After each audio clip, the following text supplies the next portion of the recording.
ದಕ್ಷಿಣ ಕನ್ನಡ ಜಿಲ್ಲಾ ದಲಿತ ಸೇವಾ ಸಮಿತಿ ಜಿಲ್ಲಾಧ್ಯಕ್ಷರನ್ನಾಗಿ ನನ್ನನ್ನು ಸಂಘದ ಸ್ಥಾಪಕ ಅಧ್ಯಕ್ಷರಾಗಿರುವ ಸೇಸಪ್ಪ ಬೆದ್ರಕಾಡು ಅವರು ಜಿಲ್ಲೆಯ ಪದಾಧಿಕಾರಿಗಳ ಸಮ್ಮುಖದಲ್ಲಿ ಆಯ್ಕೆ ಮಾಡಿದ್ದಾರೆ.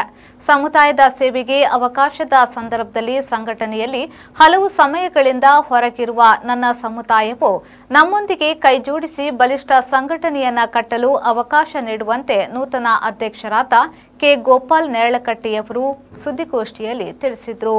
ದಕ್ಷಿಣ ಕನ್ನಡ ಜಿಲ್ಲಾ ದಲಿತ ಸೇವಾ ಸಮಿತಿ ಇದೀಗ 19ನೇ ವರ್ಷಕ್ಕೆ ಪಾದಾರ್ಪಣೆ ಮಾಡುತ್ತಿದೆ. ಸಂಘಟನೆಯು ಜಿಲ್ಲೆಯ ಎಲ್ಲ ಪರಿಶಿಷ್ಟ ಜಾತಿ ಪಂಗಡದ ಜನರಿಗಾಗಿ ಹೋರಾಟ ಮತ್ತು ಸಮಾಜ ಸೇವೆಯೇ ನಮ್ಮ ಗುರಿಯಾಗಿದೆ. ಡಾಕ್ಟರ್ ಬಿಆರ್ ಅಂಬೇಡ್ಕರ್ ಅವರ ಇತಿಹಾಸವನ್ನ ನಮ್ಮ ಸಮುದಾಯಕ್ಕೆ ತಿಳಿಸಿರುವ ಕೆಲಸವನ್ನ ಅತ್ಯುತ್ತಮವಾಗಿ ಮಾಡುತ್ತೇವೆ ಎಂದರು.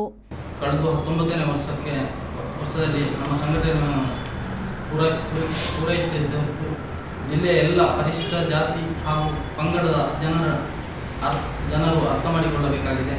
ಹೋರಾಟ ಮತ್ತು ಸಮಾಜ ಸೇವೆಯ ಸಂಘಟನೆಯ ಗುರಿಯಾಗಿದ್ದು ಡಾಕ್ಟರ್ ಬಿಆರ್ ಅಂಬೇಡ್ಕರ್ ಅವರ ಇತಿಹಾಸವನ್ನು ನಮ್ಮ ಸಮುದಾಯಕ್ಕೆ ತಿಳಿಸಿರುವ ಕೆಲಸವನ್ನು ಅತ್ಯುತ್ತಮವಾಗಿ ಮಾಡುತ್ತಿದ್ದು ನಮ್ಮ ಸಂಘಟನೆಯಲ್ಲಿ ಹಲವು ಸಮಯಗಳಿಂದ ಹೊರಗಿರುವ ನನ್ನ ಸಮುದಾಯದವರನ್ನು ನಮ್ಮೊಂದಿಗೆ ಕೈಜೋಡಿಸಿ ಜಿಲ್ಲೆಯಲ್ಲಿ ಬಲಿಷ್ಠ ಸಂಘಟನೆಯನ್ನು ಕಟ್ಟಲು ಅವಕಾಶ ನೀಡುವಂತೆ ಮಾಧ್ಯಮದ ಮೂಲಕ ಸಮುದಾಯದ ಬಾಂಧವರಲ್ಲಿ ವಿನಂತಿ ಮಾಡುತ್ತಿದ್ದೇನೆ. ಜಿಲ್ಲಾ ಸಮಿತಿಯಾಗಿದೆ. ಅದು ಉಳಿದವರಲ್ಲಿ ಜಿಲ್ಲಾ ಮಾಡ್ತಾರಾ ಬೇರೆ ಅಲ್ಲ, ಜಿಲ್ಲಾ ಕಮಿಟಿ ಆಗಿದೆ. ಮೊನ್ನೆ 2 ವರ್ಷಕ್ಕೊಮ್ಮೆ ನಮ್ಮ ಜಿಲ್ಲಾ ಕಮಿಟಿ ಬದಲಾವಣೆ ಆಗ್ತದೆ. ಅದರಲ್ಲಿ ನಮ್ಮ ಜಿಲ್ಲಾಧ್ಯಕ್ಷರು ಹೊಸ ನೇಮಕ ಬೇರೆ ಬೇರೆ.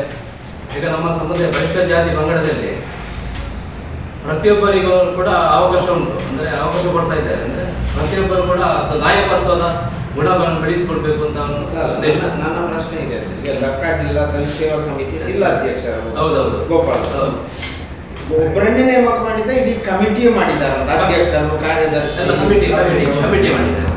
ಕಮಿಟಿ ಆಗಿ ಈಗ ಅದನ್ನು ದೊರಕಿಸಿಕೊಡುವಂತ ಕೆಲಸ, ಅಂದರೆ ನ್ಯಾಯಯುತವಾಗಿ ಅವರಿಗೆ ಆ ಸೌಲಭ್ಯ ದೊರಕಿಸುವ ನಿಟ್ಟಿನಲ್ಲಿ ನಮ್ಮ ಸಂಘಟನೆ ನಿರಂತರವಾಗಿ ಈಗ 18 ವರ್ಷ ಕಳೆದು ಇನ್ನು 19ನೇ ವರ್ಷಕ್ಕೆ ಪಾದಾರ್ಪಣೆ ಕೈದಿದೆ.